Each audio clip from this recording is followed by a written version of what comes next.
जय श्री राम। श्री हनुमान जी का अवतरण, श्री हनुमान जी का जन्म। ब्रह्मांड पुराण में यह प्रसंग कुछ भिन्न प्रकार से आया है। उसके अनुसार त्रेता युग में एक केसरी नाम का असुर उत्पन्न हुआ।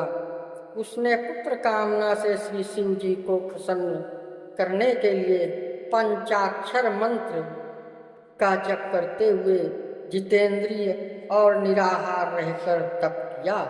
इससे प्रसन्न होकर शिव जी ने उसे दर्शन दिया और कहा कि तू अपने इच्छानुसार वर मांग ले।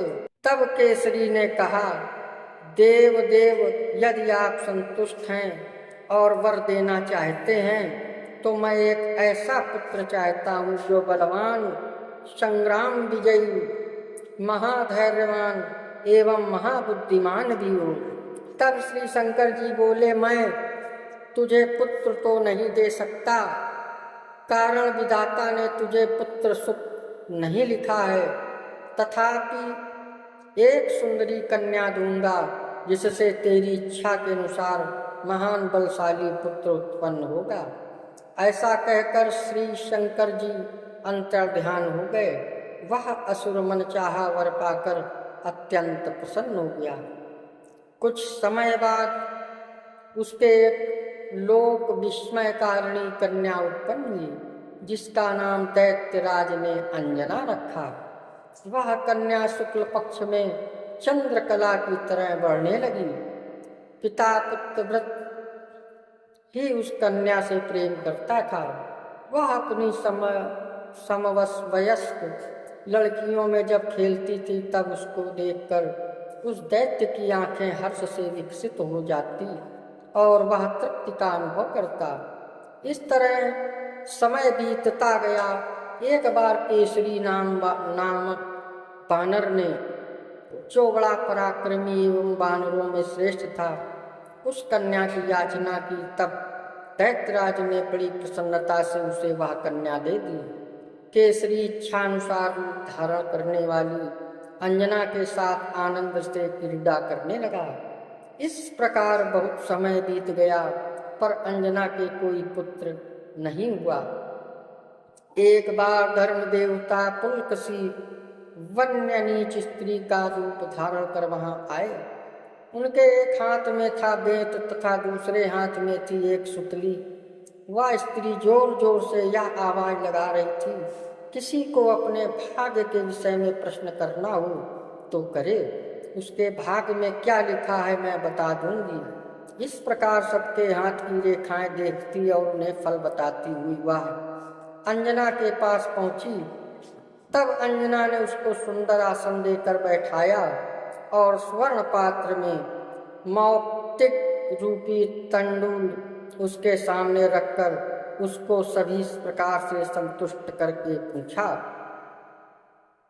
देवी, मेरे भाग्य में पुत्र सुख है या नहीं? सत्य सत्य कहो। यदि मुझे एक बलवान पुत्र हो जाएगा तो मैं तुम्हें तुम्हारे इच्छानुसार सब कुछ दूंगी।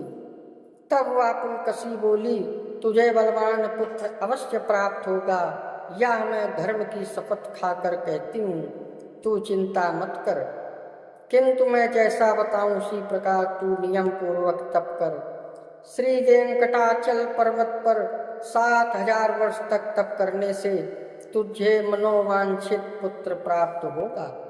ऐसा कहकर पुलकसी जैसे आई थी वैसे ही चली गई। अब अंजना उसके पास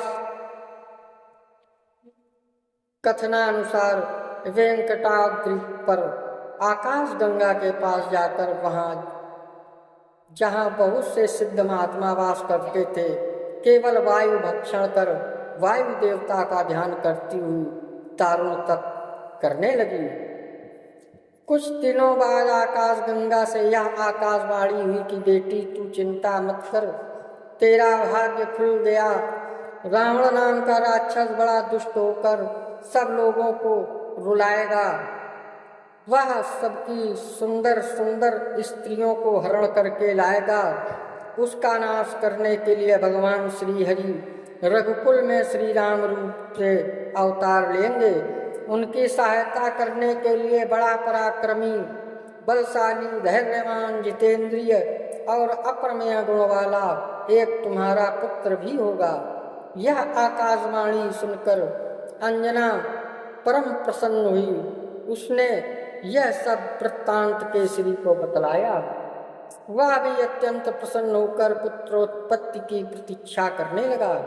अंजना का गर्भ क्रमशः बढ़ने लगा और 10 मास पूर्ण होने पर श्री श्रावण मास की एकादशी के दिन श्रवण नक्षत्र में कमल नयनी अंजना ने सूर्योदय के समय कानों में कुंडल और यज्ञोपवीत धारण किए हुए, कौकीन पहने, जिसका रूप, मुख, पूंछ और अधोभाग बानर के समान लाल था, ऐसे सुवर्ण के समान रंग वाले सुंदर पुत्र को जन्म दिया।